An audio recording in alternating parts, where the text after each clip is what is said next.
Hello दोस्तों, दृष्टि IAS के पीटी रिवीजन प्रोग्राम में आप सभी का स्वागत है। तो हम यहाँ पर चर्चा कर रहे हैं पॉलिटी सेक्शन की और आज पॉलिटी सेक्शन का 5वां खंड हम यहाँ पर डिस्कस करेंगे। आज हम प्रमुख रूप से चर्चा करेंगे कुछ महत्वपूर्ण इंडेक्स की, कुछ महत्वपूर्ण रिपोर्ट्स की, इसके अलावा कुछ और खबरों को भी देख लेंगे। ठीक है, चलिए ज्यादा देर न करते हुए सीधे सेशन को शुरू करते हैं। राज्य स्वास्थ्य सूचकांक, तो प्रमुख रूप से चर्चा में था राज्य स्वास्थ्य सूचकांक किसने जारी किया है, क्या क्या इसमें महत्वपूर्ण पॉइंट है, क्या कैसे इससे सवाल बनाए जा सकते हैं। चलिए देखें, तो नीति आयोग ने राज्य स्वास्थ्य सूचकांक जारी किया है, यानी किसने जारी किया है, नीति आयोग ने जारी किया है। पहला सवाल तो यहां से ही बन सकता है कि राज्य स्वास्थ्य सूचकांक किसने जारी किया है, नीति आयोग ने। इसमें राज्यों और संघ शासित प्रदेशों को 3 श्रेणियों में रखा गया है, यानी जो राज्यों के अंतर्गत स्वास्थ्य सूचकांक है, इसमें राज्यों और संघ शासित प्रदेशों को 3 श्रेणियों में रखा गया है। श्रेणियां कौन कौन सी हैं, बड़े राज्य, छोटे राज्य और संघ शासित प्रदेश। 3 डोमेन शामिल किए गए हैं, कौन कौन से, हेल्थ के जो परिणाम है, स्वास्थ्य के जो परिणाम है, रिजल्ट्स, प्रशासन और सूचना, इसके अलावा inputs and process. In 3 domain के आधार पर ही रैंकिंग को प्रमुख रूप से निर्धारित किया गया है। तो बड़े राज्यों में अगर हम पहले 3 राज्यों को देखें, यानी टॉप 3 जो स्टेट्स हैं वो कौन से हैं, पहले नंबर पर है केरल, दूसरे पर है तमिलनाडु, तीसरे पर है तेलंगाना। इसी तरह अगर हम छोटे राज्यों को देखें तो छोटे राज्यों में शामिल हैं पहले मिजोरम, दूसरे नंबर पर है त्रिपुरा और तीसरे पर है सिक्किम। याद रखिएगा, मिजोरम, त्रिपुरा और फिर सिक्किम। अब उत्तर प्रदेश की बात करें प्रमुख रूप से, तो उत्तर प्रदेश इसमें आखिरी पायदान पर रहा है। एक और तथ्य जो जानना चाहिए कि केरल ने लगातार 4थी बार पहला स्थान हासिल किया है बड़े राज्यों की श्रेणी में, क्योंकि इस बार का जो राज्य स्वास्थ्य सूचकांक है, जो कि दिसंबर 2021 में जारी किया गया था, ये इसका 4था संस्करण है।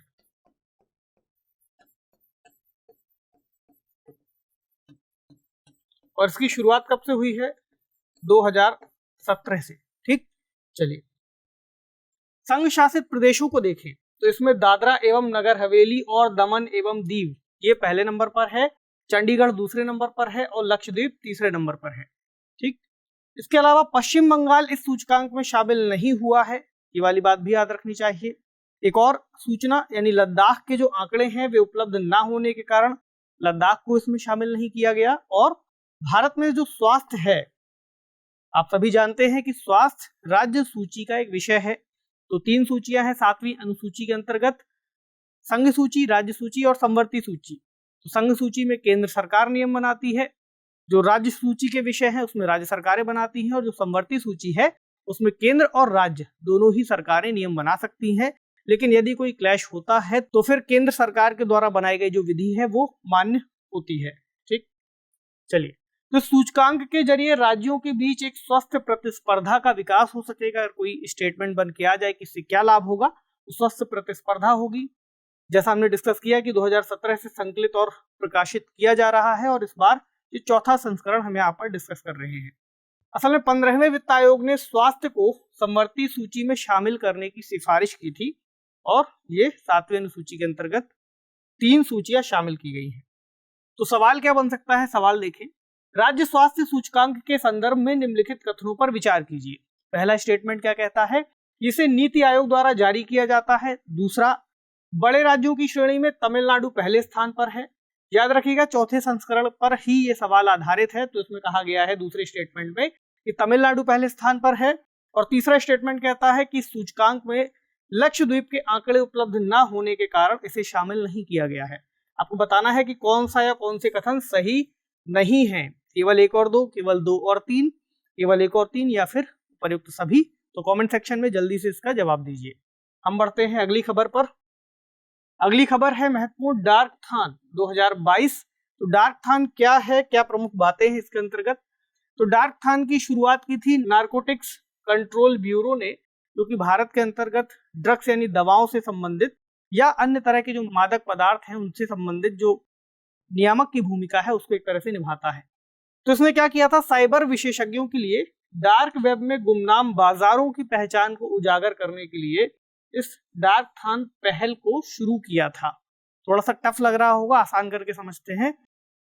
अगली लाइन जब हम पढ़ेंगे तो कुछ आसान हो जाएगा। प्रतिभागियों को डार्क वेब ट्रोलिंग के आधार पर नशीली दवा से संबंधित तस्करों और डिजिटल फुटप्रिंटिंग पर दवाओं की बिक्री करने वाले लोगों की पहचान करना था। दरअसल इसका मोटा मोटा मकसद ये था कि इंटरनेट के अंतर्गत जो मादक पदार्थ हैं या फिर जो नशीली दवाएं हैं उनका व्यापार किया जा रहा है, खासकर डार्क वेब के अंतर्गत, तो उनकी पहचान कैसे की जाए, कैसे उनके बारे में पता लगाया जाए कि वे कौन लोग हैं जो इसमें शामिल हैं, किस तरह से हम उन तक पहुंचे। तो इसके लिए साइबर विशेषज्ञों को यहाँ पर बुलाया गया और उनकी मदद लेकर के एक तरह का आयोजन किया गया, जहां पर उनसे कहा गया कि आप ऐसे लोगों को खोज करके निकालिए। तो डार्क नेट बाजारों की पहचान करके उन्हें सूचीबद्ध करने के लिए, एक सॉल्यूशन प्रदान करने के लिए ऐसा कार्यक्रम शुरू किया गया था। यहाँ पर एक शब्द प्रमुख रूप से आपको समझ में आ रहा होगा कि डार्क नेट एक शब्द है जो पूछा जा सकता है। तो डार्क नेट क्या है, हम उस पर भी बात करेंगे, पहले इसको समझ लें। तो ऐसा देखा गया कि महामारी के बाद भारत में पार्सल या कुरियर के माध्यम से जो नशीली दवाएं हैं उनकी बरामदगी जब की गई, उसमें लगभग 250% का इजाफा देखा गया। उसमें भी एक बड़ी संख्या डार्कनेट बाजारों के माध्यम से मादक पदार्थों की तस्करी से जुड़ी हुई थी। डार्कनेट के अंतर्गत बहुत ज्यादा इसका व्यापार किया जा रहा था। रिसर्च में भी पता चला कि लगभग 2723 वेबसाइट्स को उनके कंटेंट के आधार पर इन्होंने वर्गीकृत किया, जिसमें अलग अलग तरह के जो सामग्रियां हैं वो पाई गई। यानी 57% वेबसाइट्स पर ड्रग्स, अश्लील कंटेंट और हैकिंग से रिलेटेड जो डेटा था वो मौजूद था। सवाल हो सकता है कि अब डार्कनेट है क्या आखिरकार। तो देखिए, इंटरनेट के अंतर्गत, जिस इंटरनेट को हम जानते हैं, उसके अंतर्गत 3 प्रमुख रूप से परतों का जिक्र किया गया है। एक तरह से 3 परतों में उसको देखा जा सकता है।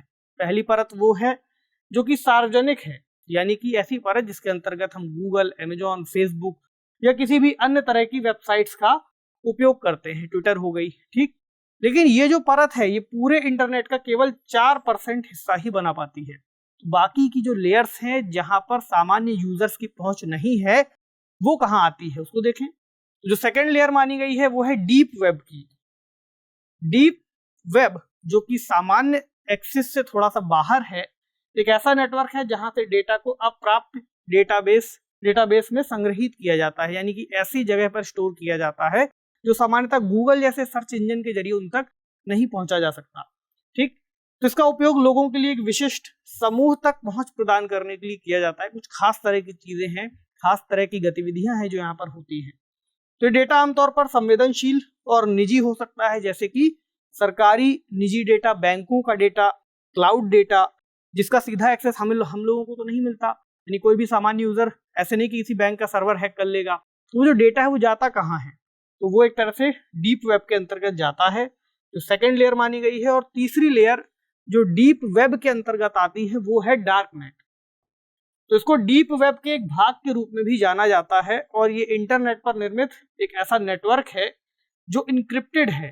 इस तक पहुंच बहुत ही मुश्किल है। कुछ खास तरह के सॉफ्टवेयर्स होते हैं जिसका उपयोग करके यहाँ तक पहुंचा जा सकता है। जैसे एक तरह से कहा गया है कि मूल रूप से इंटरनेट की एक परत है जिसे केवल TOR यानी द ओनियन राउटर या I2P जैसे विशेष सॉफ्टवेयर्स का उपयोग करके ही एक्सेस किया जा सकता है। एक तरह से अदृश्य इंटरनेट प्रोजेक्ट्स में इसका इस्तेमाल किया जाता है, जो कि लोगों तक की पहुंच से बहुत दूर है। लेकिन जो लोग इस तरह की तकनीक का इस्तेमाल करना जानते हैं, वे लोग इस तकनीक का इस्तेमाल गलत या फिर अवैध गतिविधियों के अंतर्गत कर रहे हैं, जिसके लिए ही जो नारकोटिक्स एंड कंट्रोल ब्यूरो है उसने इस तरह की शुरुआत की थी, डार्कथॉन की।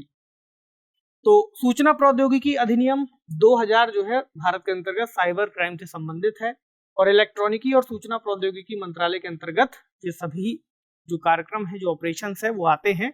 और इलेक्ट्रॉनिकी और सूचना प्रौद्योगिकी मंत्रालय भारत के अंतर्गत प्रमुख रूप से IT से रिलेटेड जो भी मामले होते हैं उनको निर्धारित करता है। चलिए, अगला एक प्रमुख कार्यक्रम है डिजी सक्षम कार्यक्रम। ये किस लिए लाया गया था, डिजी सक्षम की क्या विशेषताएं हैं, इसे देखें। तो केंद्रीय श्रम मंत्रालय और माइक्रोसॉफ्ट इंडिया ने संयुक्त रूप से डिजी सक्षम को लॉन्च किया है। किसने किया है? केंद्रीय श्रम मंत्रालय और माइक्रोसॉफ्ट इंडिया। किस लिए लाया गया है? नाम डिजी सक्षम है, डिजिटली सक्षम की बात की जा रही है। तो युवाओं की रोजगार क्षमता बढ़ाने के लिए एक डिजिटल मंच के रूप में इसकी शुरुआत की गई है कि युवाओं को कैसे सक्षम किया जाए। किस चीज के लिए सक्षम? रोजगार परक जो अवसर हैं उनसे जोड़ने के लिए और डिजिटल माध्यम का उपयोग करके। तो जो संयुक्त पहल है ये किससे संबंधित है? ग्रामीण और अर्ध शहरी क्षेत्रों के युवाओं से। किससे? ग्रामीण और अर्ध शहरी।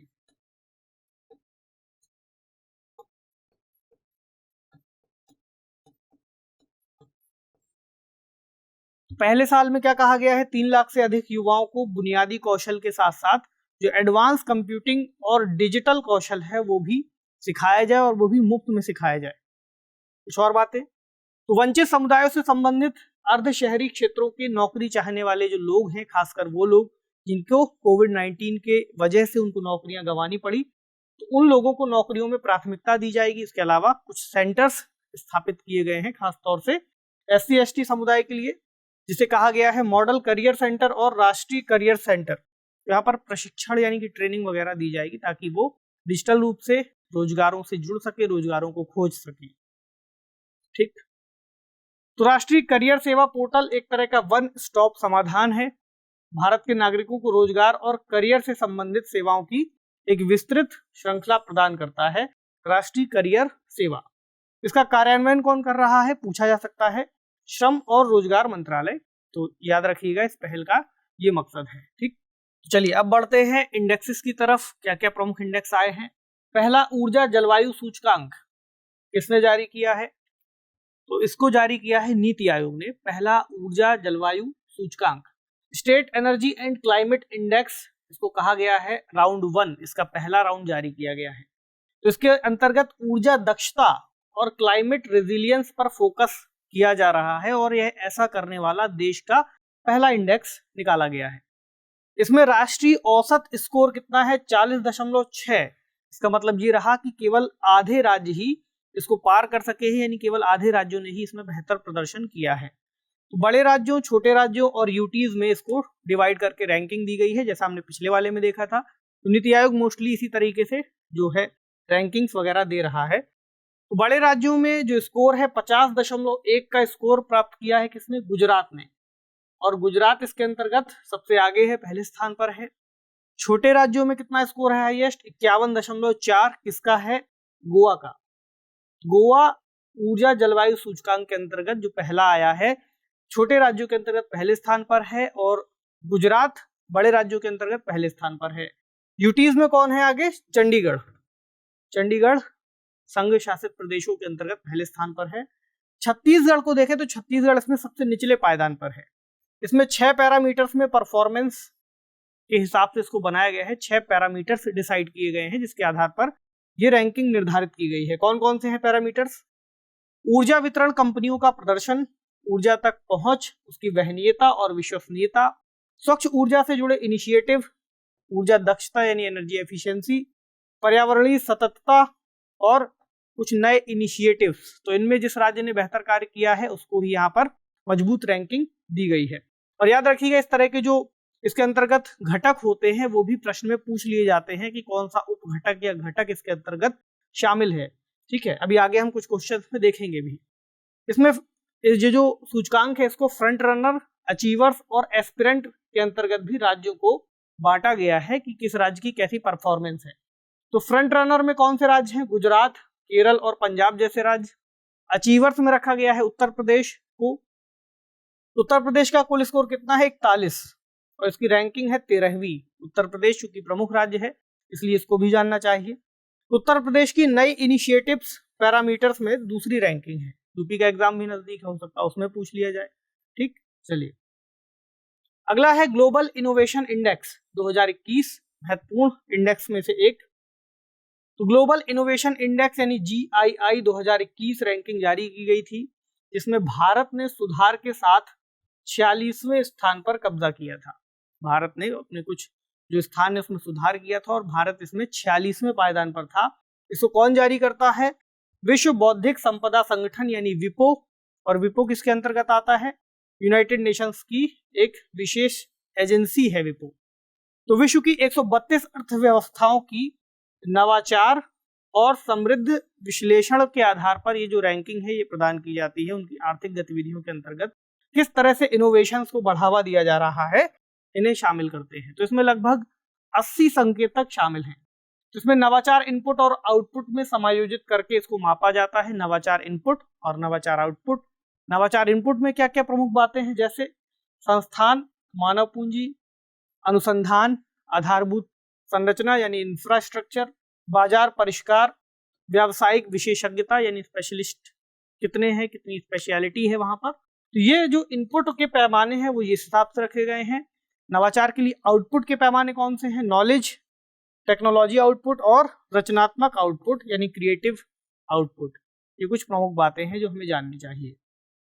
और बातें इसमें टॉप 5 को अगर हम देखें वर्ल्ड लेवल पर कौन कौन से देश हैं, पहले पर है स्विट्जरलैंड, फिर है स्वीडन, फिर है यूएसए, उसके बाद है यूके यानी यूनाइटेड किंगडम, उसके बाद है रिपब्लिक ऑफ कोरिया यानी कोरिया गणराज्य, जिसे हम दक्षिण कोरिया के नाम से भी जानते हैं।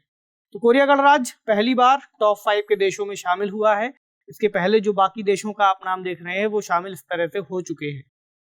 अब एशिया पर अगर हम नजर डालें तो एशिया की 4 अर्थव्यवस्थाएं टॉप 15 में शामिल हैं, हालांकि भारत उसमें शामिल नहीं है। इसमें कौन से हैं, सिंगापुर 8वें स्थान पर है, चीन 12वें स्थान पर है, जापान 13वें पर है और हांगकांग 14वें पर है। हालांकि भारत ने सुधार किया है, हमने चर्चा की। भारत 2015 में कहाँ था, 81वें स्थान पर, और 2021 में आ गया है 46वें स्थान पर, जो कि एक बड़ा अचीवमेंट बताया गया है। तो इंडिया इनोवेशन इंडेक्स, ध्यान से देखिए, ग्लोबल इनोवेशन इंडेक्स, अब एक और शब्द आ गया इंडिया इनोवेशन इंडेक्स। तो इंडिया इनोवेशन इंडेक्स भारत के अंतर्गत जारी किया जाता है।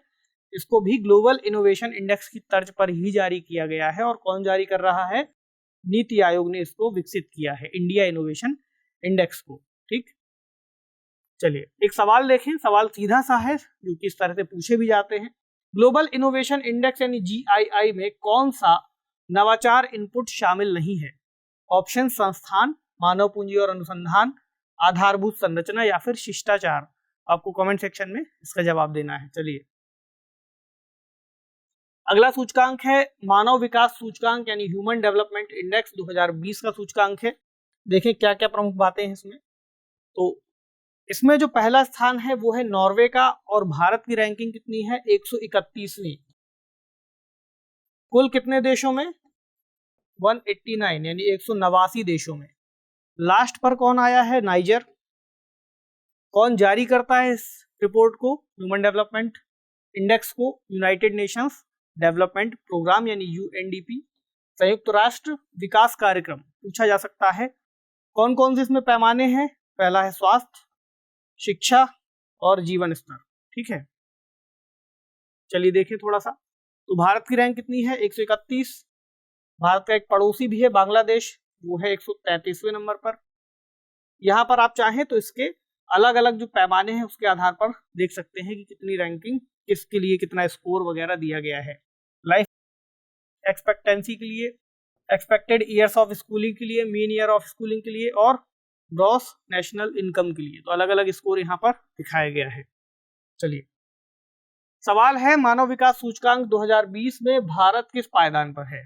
बहुत आसान है तो, लेकिन जब आएगा तो कंफ्यूजन हो जाती है, फिर हम जवाब देने में अक्सर गलती कर देते हैं। तो बताना है पहले स्थान पर, 50वें स्थान पर, 124वें स्थान पर या फिर 131वें स्थान पर। कमेंट सेक्शन में आप बताते रहिए, इस तरह के कई सारे सवाल अब आने वाले हैं। चलिए अगली है ग्लोबल पीस इंडेक्स, विश्व शांति सूचकांक कह सकते हैं। तो ग्लोबल पीस इंडेक्स को कौन जारी करता है, institute of economic and peace. कौन जारी करता है, institute of economic and peace. Peace लगा हुआ है तो पीस से समझ सकते हैं, हालांकि ऐसी संस्था ना पूछ दी जाएगी जिसमें किसी और में भी पीस लगा हो। और ये पीस कौन सा है, शांति। पहले नंबर पर है आइसलैंड और भारत की रैंकिंग कितनी है, 135।